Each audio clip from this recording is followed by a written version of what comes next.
Nagsulputan kamakailan ang mga pekeng TikTok accounts na gumagamit ng mga larawan at video ng mga na-rescue na hayop, partikular na mula sa lehitimong Potion Project, isang non-profit na animal welfare organization upang makakolekta ng donasyon.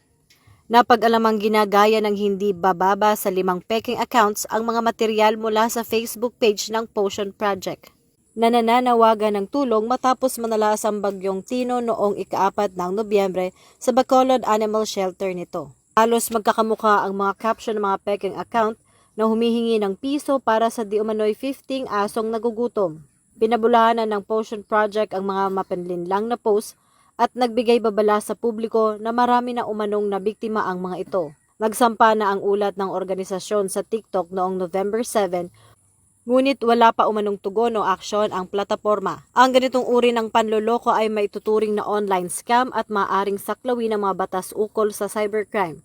Bagamat walang binanggit na direktang pakikialam ng ahensya sa kasalukuyang balita, ang Philippine National Police, lalo na ang Anti-Cybercrime Group, ay may pangunahing gampanin sa pagpapatupad ng batas laban sa mga krimen na gumagamit ng teknolohiya, tulad ng online frauds at scamming.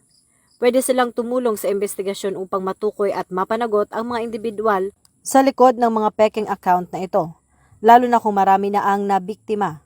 Hinihikayat ang publiko na laging beripikahin ang pinagmula ng mga donation drive at maging mapagmatsyag upang maiwasan ang pagkawala ng pera sa mga mapansamantalang individual.